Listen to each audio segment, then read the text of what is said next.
YouTube, what the crap's going on? HeirofCarthage here. Make sure my microphone's on, and it is. That's good.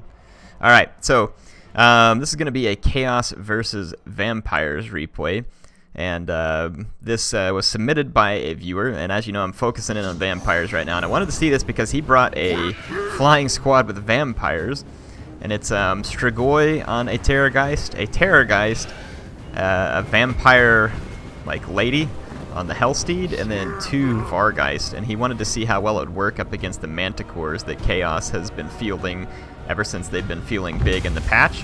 Now there's no feral Manticores here, but Chaos flying squad is in big trouble now. They probably haven't seen a lot of vampire flying squads in several patches, so yeah, it's definitely going to catch him off guard. This Sorcerer of Death's going to want nothing to do with this fight right here. I think the Death Sorcerer used a Spirit Leech on the Vampire Lady here. I just call her a Vampire Lady. It just says Vampire, but Vampirus, whatever we want to call her. Yeah, the Chaos squad here is just going to get completely ridden down. The Vargeist will do... it doesn't look like they're doing great. They're taking a lot of damage here from the Chaos Lord, which is a Metal Sorcerer. Why would you bring 3 Sorcerers? There's 2 Death Sorcerers. Okay, so I'm going to use this as an opportunity to give you some advice. Never, ever, ever bring more than 1 Sorcerer, unless you have a very specific reason to do so, because there's only so many Winds of Magic, and having multiple Sorcerers is a bad idea. Now, maybe just did this to try and get the charge and damage of the Manticore for cheaper, and I guess that I could understand, but in this case, a big-time mispick because we were able to wipe this end. He didn't have many spells on this thing. He had Spirit Leech and stuff on that one, so I mean, he spent some money to keep these spells on these guys and put them up on the mount. Yeah, they got wrecked. And now let's take a look at the main line. It's just Skeleton Spears, a Graveguard, and some Cairn Wraiths. A little bit of anti-armor in the Cairn Wraiths, but this is mostly just a spam of cheap infantry from Chaos. So Chaos Warriors, well, actually there's quite a few Chaos Warriors, so it's not all cheap infantry. And Chaos Warriors don't have the best attack, but they're really well armored and can be difficult to take down. So not the Hex Wraiths, the Cairn Wraiths are going to come into combat. It's Corpse Cart with Balefire. I can't remember if these things pull off, like if they damage nearby units or not. So let's see, Spirit Leech being used on the Corpse Cart. Yeah, from this regrouped Death Sorcerer. The Corpse Cart is pretty slow, but it's going to be supporting the vampires around it pretty well. It gives them some buffs. You can see their melee attack and melee defense up a little bit because of the presence of the Corpse Cart. But the Aspiring Champions are in there, but the flying squad of the vampires is about to return. And I don't know how this is going to turn out, but I'm assuming if they just charge down in, they can do a ton of damage. I would have just left the Death Sorcerer alone. He's not really doing anything. Just chase him with the Vampire. Here we got some charges from the Vargeist. They ought to do really well in the back of this infantry. That's kind of where they thrive, is charging into the back of infantry. A lot of people don't use them online, though, and it's probably because there's so many flying goon squads out there that it would be so dangerous to bring them against. The Death Sorcerer gets caught on the ground and killed. Vargeist doing a little bit of damage over here, nothing spectacular. The Terrorgeist is in here too. The Terrorgeist got a buff in this last patch. I don't remember all the specific details, but it was a little more like armor piercing and stuff like that. Vampire Lady's caught in combat here. Let's try and see. So yeah, the Death Sorcerer is flying off. The Chaos Lord actually regrouped towards the back of the map. Strigoi is down here on his Terrorgeist, and then the other Terrorgeist is down here. And it looks like they're kind of all focused on this one flank of Chaos. If I were them, I would be trying to charge in and then cycle back around for additional charges. That would probably be the best way to take care of business here. And as long as they can just keep some of their infantry here to hold, they should be able to get some pretty serious work done with the charges of the flying units. And it doesn't look like the Chaos units are doing any damage to Strigoi. And this Terrorgeist is in really good shape. Looks like it's been pulled away to intercept the incoming Chaos Lord. The Vampirus is going to get away here. Tons of Chaos Infantry. Yeah, the Vargeist actually did pretty craptacular. considering what they charged into the back of here, so that wasn't impressive at all. Corpse Cart is kind of surrounded, but Invocation into Heck coming in on the vampires, so that'll help them out a lot. Stragoy's only 11 kills. They are slowly wearing down the numbers of Chaos, so let's see if the vampire can turn this back around. I'm surprised the Corpse Cart has been hanging on this well. If it can keep these Cairn Wraiths in the battle for a while, that would be helpful, because they're ethereal. There are magic attacks, though, here on the Aspiring Champions, so the Aspiring Champions definitely need to be a target if the vampires want to maximize the use of those Cairn Wraiths, because the Wraiths will get chewed up pretty quick at the hands of these champions due to the magic damage. The Chaos Lord goes down, so that's going to definitely take its toll. So if we could see some terror-inducing here from the vampires, it could yep, there it goes. It's going to chain route Chaos. So with the death of the Lord, I was just kind of waiting for that. Looks like some magic coming in, helping out too there. So a nice Soul Blight there to just break up what was left of the Chaos. So exploiting the vampires' abilities to take care of leadership. Let's talk about that a little bit. So is the vampire flying squad back? I don't know. It'd be interesting to test. In fact, let's try it out. Let's just try it out. Let's have some fun here.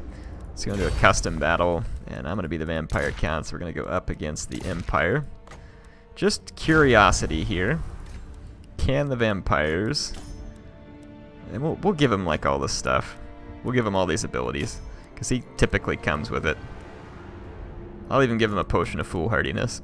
So there we go. We've got a loaded out Empire General. And let's come back over here for the vampires. Put Strigoi up on his Terrorgeist. And the spells that he would probably come with, he's going to have Spirit Leech. Doom and Darkness. I mean, the only one I wouldn't bring is that. I mean, the rest of these could be pretty feasible to see.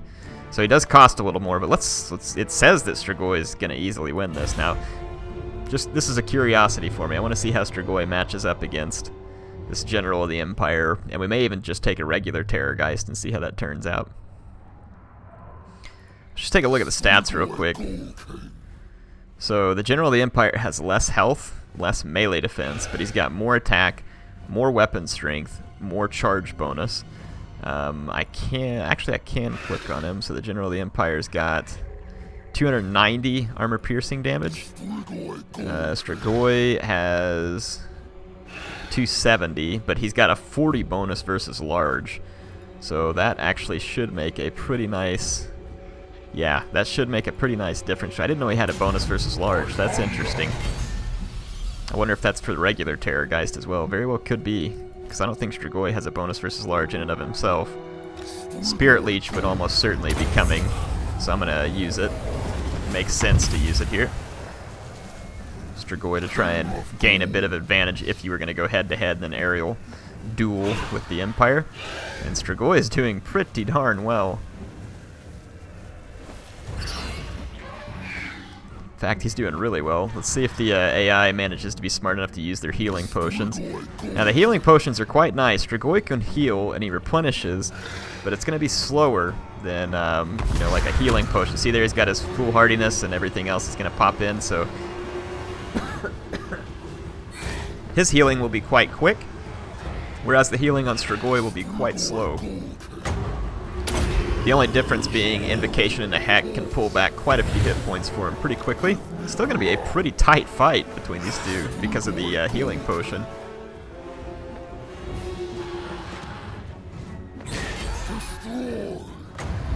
Let's see if we can even it out a bit with Spirit Leech.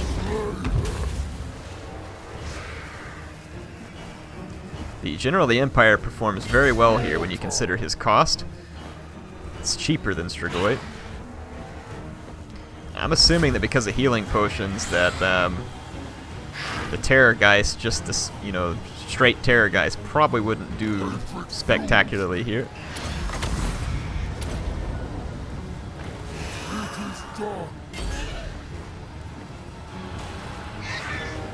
I don't have enough winds of magic to do anything else at the moment, so it looks like we're going to lose, actually.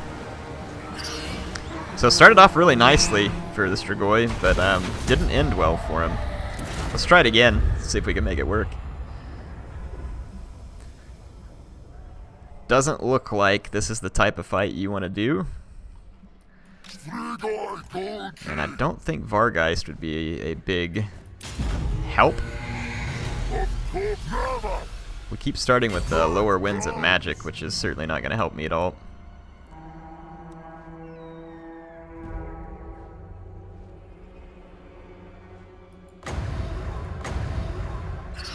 "32 seconds takes away a lot of armor." Yeah, I don't think that's going to really help.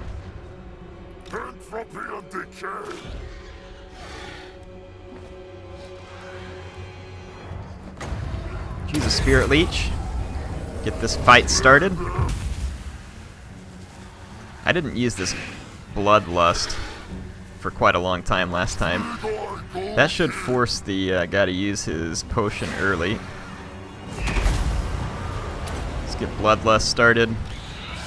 AIs use their potion. I'm going to go ahead and use Invocation to try and keep up with some of the healing.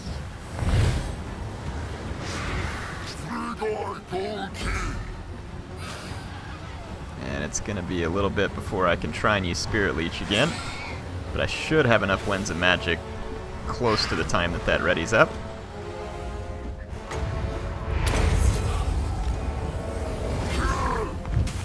Of course, Winds of Magic is random. Looks like the outcome here is going to be more favorable for me. Now, do bear in mind that the Empire could have Amber Wizards. They could have Flying Captain. So, and I would think a Flying Empire Captain would do pretty well versus something like Vargeist.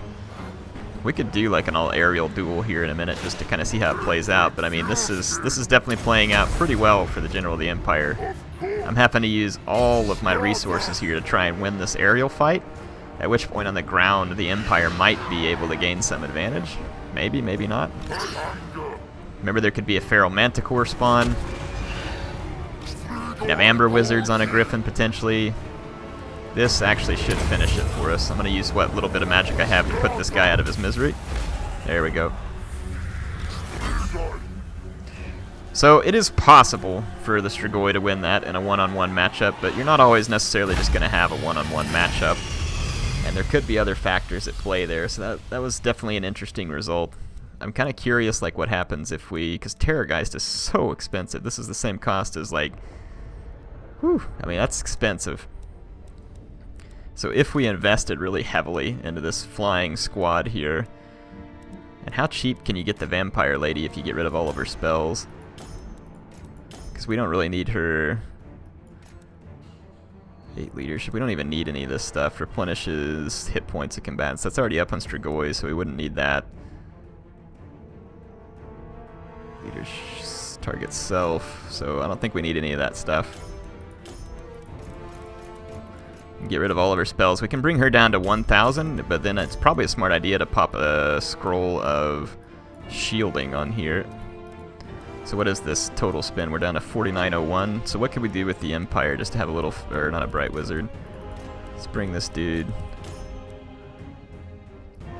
Increase to power reserves, Arcane Conduit. I don't even know if all that stuff's really worth it, but let's just try and say that all this guy can do is spawn a Manticore. And then we've still got some money to spend.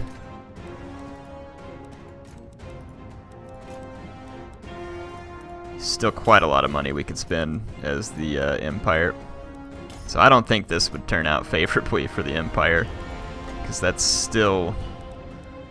But I mean, what are the chances the Empire would guess and see this coming? And I've given them like a pretty nice counter here. Let's just see if this comes out anywhere close.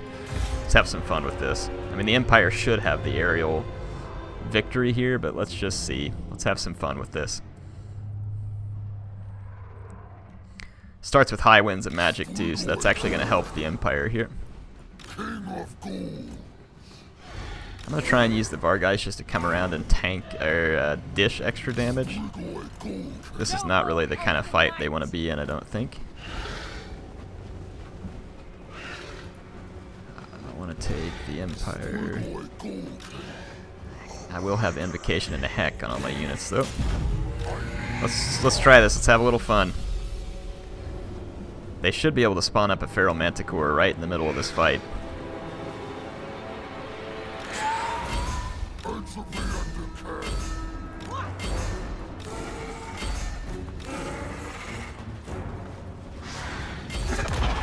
Yep, there's the Manticore. I'm gonna go ahead and pop Invocation into Heck. About as quick as I can get it. It's gonna be an overcast one. I'm gonna try and hurt the Empire General here. This doesn't necessarily look like it's going great for my guys, though. The Empire General struggling. Did he get his potions out? No. The AI failed to use their potions there, so this will probably turn out closer to my favor.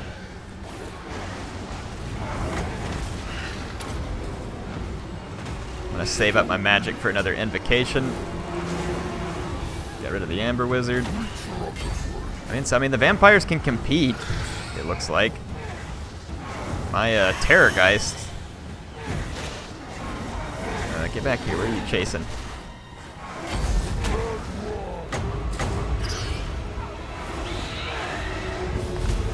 Okay, what the heck's going on?